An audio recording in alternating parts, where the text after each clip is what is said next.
Buenas noches. Nuestro grupo está conformado por Manuel Sánchez y Carlos Venegas. A nosotros nos corresponde la exposición del título 17 del Código Penal, la Ley 599 de 2000. Este título habla de los delitos contra la existencia y seguridad del Estado. Se compone de dos capítulos. El primer capítulo habla de los delitos de la traición a la patria y el segundo capítulo habla de los delitos contra la seguridad del Estado. En cuanto al primer capítulo, está compuesto por 8 artículos y vamos a encontrar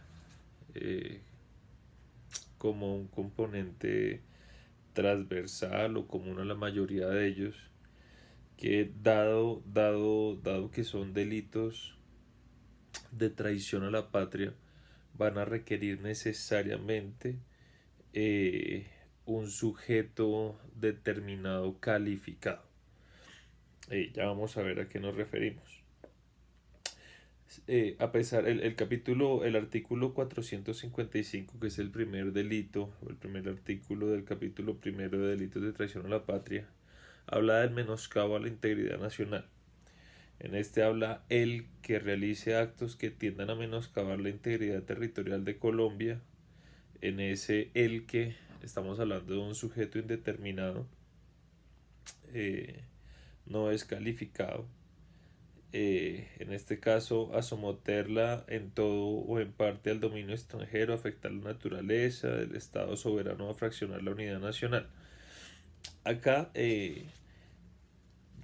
digamos que como grupo estamos un poco en desacuerdo respecto a la ubicación, porque si bien esto atenta más a la seguridad del Estado, pensamos que este artículo en particular debería estar ubicado en el capítulo 2 y no en el capítulo primero, porque esto como tal, para hacer traición, se requiere un componente que vamos a ver en los artículos posteriores. Por ejemplo, el artículo 456, que es la hostilidad militar.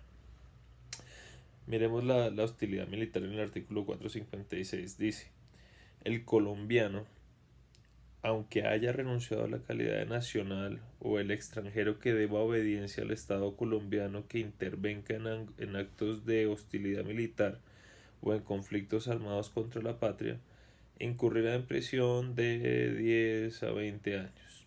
Bueno, posteriormente dice que si como consecuencia de la intervención se pone en peligro la seguridad del Estado, sufren perjuicio sus bienes o las Fuerzas Armadas, la pena aumentará hasta en una tercera parte.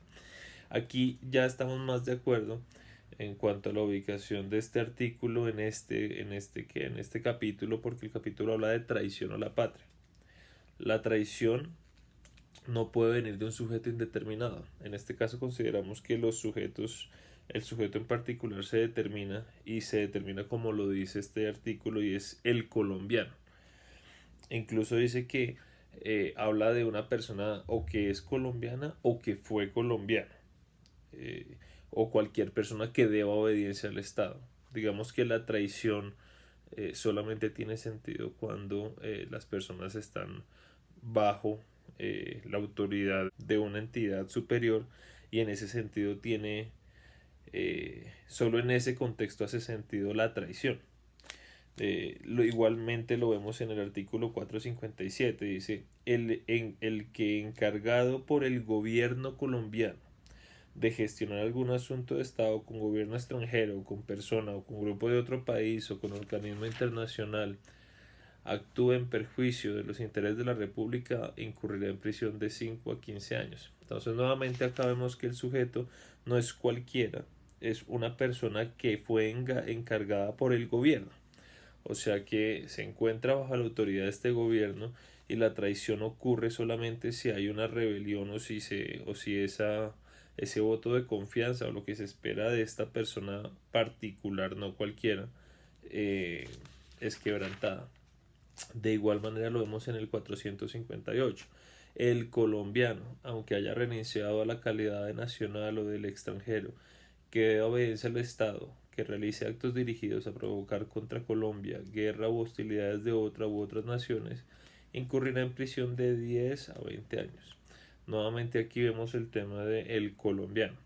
Listo, guarda relación y la verdad, todo este capítulo debería y debe en la mayoría de los casos guardar esta relación de tener una persona que no es cualquiera, el sujeto activo no es cualquiera, sino debe ser una persona que tenga que guardar una relación de obediencia al Estado colombiano. Buenas noches, mi nombre es Manuel Sánchez, estudiante de Derecho, Programa Profesionales, Transferencia Externa, Grupo 151, Universidad de la Gran Colombia.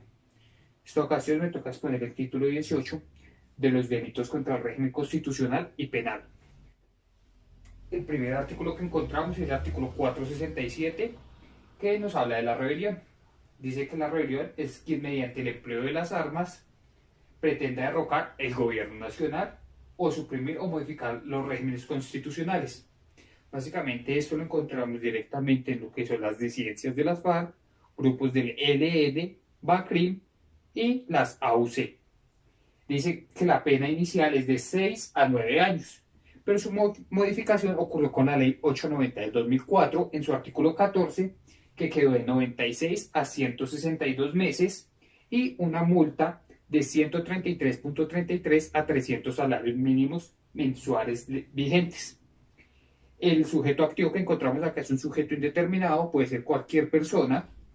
El sujeto pasivo es el Estado y los verbos que encontramos es pretender o procurar. El siguiente artículo que encontramos es el 468, que es la sedición.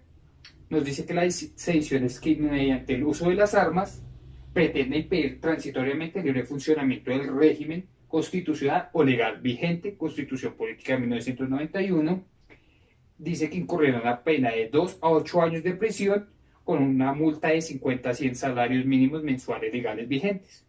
Su modificación también fue a través del artículo 14 de la Ley 890 del 2004 y quedó de 32 a 144 meses y con una multa de 66.66 a 150 salarios mínimos legales vigentes. El sujeto activo es un sujeto también indeterminado. Aquí encontramos que el sujeto pasivo continúa siendo el Estado y su verbo es pretender. El siguiente artículo que encontramos son las azonadas. Nos dice que las azonadas son en forma mutuaria que exige violentamente de la autoridad la ejecución u omisión de algún acto propio de sus funciones.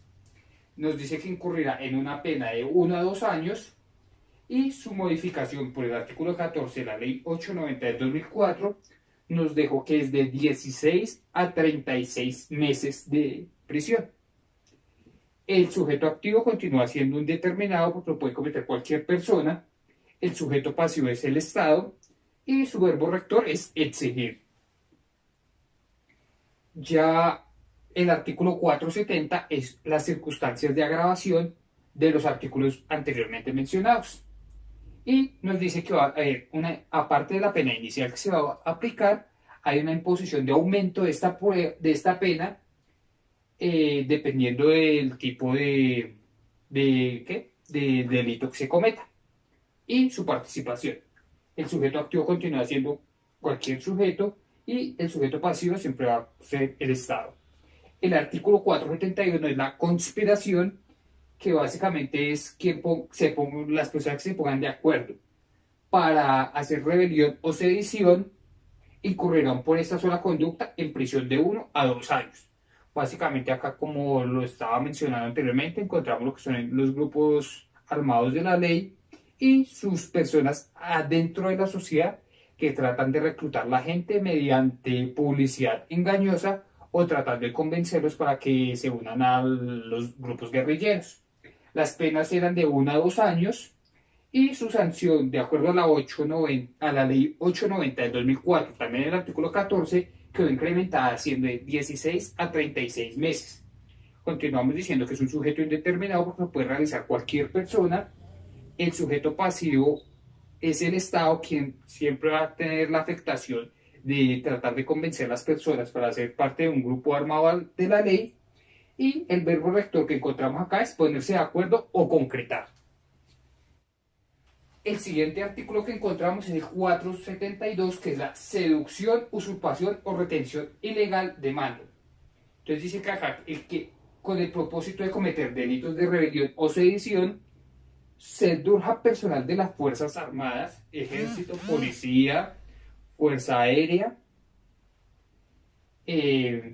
Fuerzas Militares, sí, retuviera ilegalmente el mando político, militar o policial, incurrirá en prisión de 1 a 2 años y su modificación de acuerdo a la ley 890 del 2004 en el artículo 14 quedó de 16 a 36 meses.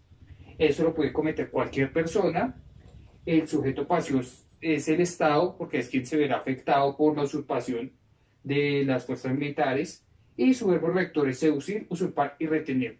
Básicamente un claro ejemplo que encontramos acá es el Clan del Golfo, que a través de, por decirlo así, sobornos, trata de controlar el territorio y retener a la fuerza pública a hacer lo que ellos digan, y cualquier funcionario de la fuerza pública que se niegue a hacerlo, básicamente lo que ellos están tratando de hacer es matarlo. Por último encontramos el artículo 473, que son las circunstancias de agravación de los dos artículos anteriormente mencionados, y dice que la pena se impondrá para las conductas descritas anteriormente, que se agravará hasta una tercera parte cuando el agente sea un servidor público. O sea, quiere decir que aparte de las fuerzas militares, también acá puede entrar lo que son Fiscalía, Procuraduría, Defensoría del Pueblo o cualquier persona que haga parte de los mecanismos del Estado. El sujeto activo es un sujeto indeterminado porque, nuevamente lo decimos, cualquier persona puede realizar estas conductas. El sujeto pasivo es el Estado quien sufre la afectación, y los verbos que encontramos acá es seducir, usurpar y retener. Muchas gracias por la atención prestada.